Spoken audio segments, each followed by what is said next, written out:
ស្ដីបងប្អូនទាំងគ្នាថ្ងៃនេះខ្ញុំមកតភាគ3ម្ដងតពីភាគដែលបងខ្ញុំត្រូវខ្មោចចូលអញ្ចឹងថ្ងៃនេះខ្ញុំមកនិយាយអំពីខ្ញុំម្ដងដែលត្រូវខ្មោចចូលស្ដែងប៉ិតមកមានថ្ងៃមួយខ្ញុំបានទៅលេងហើយបាត់ពួន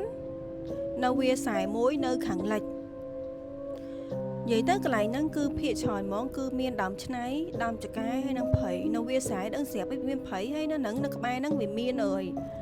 វាមានតាពាំងមួយតាពាំងហ្នឹងគឺគូឲ្យខ្លាចខ្លាំងមែនតែនហ្មងហើយគេអត់ឲ្យដើរកាត់ហ្នឹងទេហើយក៏អត់ឲ្យតលេងម្ដុំហ្នឹងដែរដោយសារតែម្ដុំហ្នឹងគឺប្រកាន់ខ្លាំងមែនតែនធ្វើឲ្យខុសតិចតួចក៏ប្រកាន់ដែរពេលហ្នឹងគឺខ្ញុំបានទៅលេងទាំងគប់សៃផងបាត់ពួនផងដែលចាប់ផងសោះធាក់សេះធាក់ផងដល់ពេលខ្ញុំទៅលេងចឹងទៅលុយពេលណាគឺគេប្រម៉ូថងណាអាថងដែលគេចោលគេដាក់ចងថងជាមូលជាដូចជាបាល់អញ្ចឹងគេលេងគេលេងពេលហ្នឹងគេរត់គប់សៃពេលហ្នឹងអត់មានលុយទិញសៃម្នាក់អញ្ចឹងក៏យកថងហ្នឹងជំនួសវិញប៉ុន្តែស្វាយខ្លាំងមែនតែនហ្មងពួកយើងលេងរហូតដល់ល្ងាចហ្នឹងវាខ្ទង់ម៉ោង6ជាងដែរឯងរហូតដល់ម៉ោង6ជាងហ្នឹងឯងមានដឹងមកយល់ទេទាំងគ្នា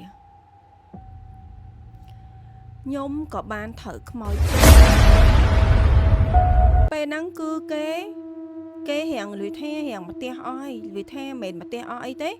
គឺលុយថាឲ្យបាត់មនុស្សហើយពេលហ្នឹងបាត់មនុស្សខ្ញុំដើររមនុស្សអត់ឃើញទេខ្ញុំដើរម្នាក់ឯងអញ្ចឹងណាខ្ញុំដើរត្រឡប់មកវិញណាមកផ្ទះវិញប៉ុន្តែហូរកន្លែងវាស្រែហ្នឹងបន្តិចមកដល់អាផ្លូវដើរយើងធំហ្នឹងណាក៏សុកហ្មងណាខ្ញុំក៏សើច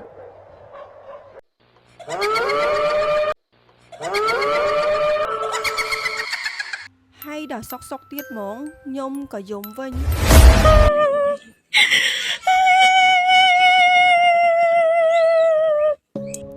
ហើយតមកខ្ញុំក៏សើចវិញទៀតហើយ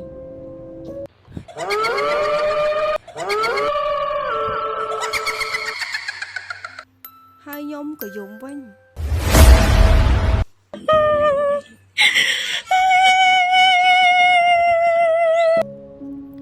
ដល់ពេលចឹងទៅក៏លវិថាអ្នកដែលលេងមួយខ្ញុំហ្នឹងក៏គេឆ្ងល់ថាអញ្ចេះនេះកទួយវាកើតអីគេហ្នឹងមិនវាសុកវាសើអីយំអញ្ចឹង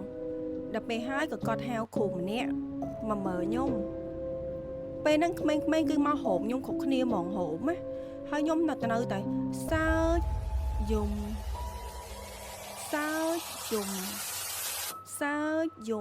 ចយំនៅហ្នឹងឯងដល់ពេលហើយគ្រូហ្នឹងក៏គាត់សូត្រមន្តប្រមាណម៉ាត់ហើយនិយាយជាមួយខ្ញុំតែខ្ញុំអត់ដឹងថាគាត់និយាយអីខ្លះទេព្រោះខ្ញុំត្រូវគេចូលគឺខ្ញុំអត់ដឹងខ្លួនទេថាគេត្រូវនិយាយអីខ្លះអញ្ចឹងណាពេលដែលខ្ញុំចូលដឹងតែខ្លួនឯងសើចយំហ្នឹងមានដឹងមិនអត់គេប្រាប់ខ្ញុំអ្នកដែលលេងមួយខ្ញុំហ្នឹងគេប្រាប់ថា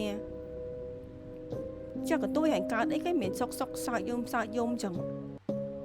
ហើយខ្ញុំក៏ប្រាប់ថាអញមានកើតអីគេអញនៅតែអញតា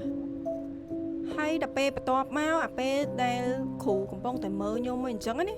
ក៏សូត្រឲ្យខ្ញុំក៏ស្លាប់លើដីប្រហែលជាម៉ាំទុះក៏ងើបមកវិញហើយគ្រូនឹងក៏គាត់និយាយថាអូវាខ្មោចចូលណាកន្លែងអើយទូលកន្លែងហ្នឹងចូលវាមិញហ្នឹងអីចឹងទៅហើយពេលហ្នឹងអ្នកនរគ្នាខ្ញុំនិយាយតាមត្រង់ហ្មងពេលដែលចូលខ្ញុំហ្នឹងគឺខ្ញុំក៏ដឹងខ្លួនដែរខ្ញុំដឹងថាខ្ញុំត្រូវចូលលេងអញ្ចឹងទៅលុយថាអញ្ចឹងពេលហ្នឹងខ្ញុំទប់ខ្លួនឯងអត់ឈ្នះហើយពេលហ្នឹងខ្ញុំដឹងតែខ្ញុំព្យាយាមទប់ខ្លួនឯងហេតុអីបានខ្លួនឯងសើចយំខ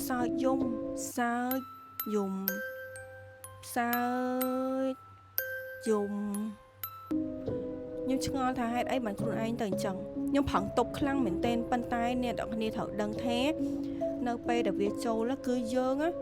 គ្រប់គ្រងខ្លួនឯងអត់បានណាទោះបីជាពេលខ្លះយើងដឹងថាខ្លួនឯងត្រូវវាចូលក្រោយក៏យើងគ្រប់គ្រងខ្លួនឯងបានគ្រប់គ្រងកាយវិការដែលយើងធ្វើចេញមកក្រៅហ្នឹងណាគឺគ្រប់គ្រងអត់បានទេខ្ញុំនិយាយនេះជាការប៉ັດគឺខ្ញុំផ្ទាល់ហើយខ្ញុំក៏ដឹងខ្លួនឯងដែរគ្រប់គ្រងអត់បានទេបងប្អូនទាំងគ្នាគឺគ្រប់គ្រងអត់បានទេពេលហ្នឹងទោះយើងដឹងក្រោយតែមាត់យើងនៅតែសើច